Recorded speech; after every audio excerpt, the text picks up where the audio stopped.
So now if you look at the tattoos I have on my body, these are all traditional tattoos and they are actual tattoos. Now on my face, they would represent original tattoos, but I actually draw them on. That way I don't just walk around town like this here, because people kind of look at you funny, especially when you got a bone like that. But when we do our tattoos, it was basically our identity. If this gentleman right here come walking into my village, you see, I would know what village he was from. I would know what clan he was from. I would know his family. If you were a chieftain, a medicine person, war deeds, hunting deeds, all of that would be depicted on the body. So it was basically telling your whole life story without even walking up to that person to speak to them. Now today, the way I do my tattoos these are all prayers. So what I do is I pray. When I get my confirmation for my tattoos, I'm able to draw it out. Once they're drawn out, then they're able to put it on the body. Several different methods of tattoos. One way would be by using a perforator, a bone with a very sharp tip on it. One I use is out of alligator bone.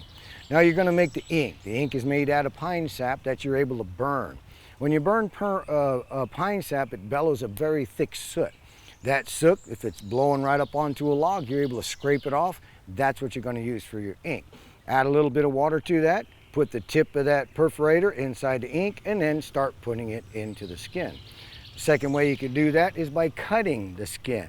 So you take a nice little flint shard, you're able to cut that wound open. Now you put the ink on the inside and let it heal. Pick the scab, add more ink. Continue that process until the ink stays up underneath the skin.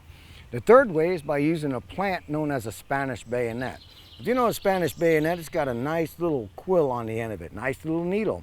Now the leaf itself, if you take all the pith off, has nice strong strings that come from that. That's going to be your needle. This is going to be your thread. So you take the thread and you put it into the ink, and then you push it up underneath the skin.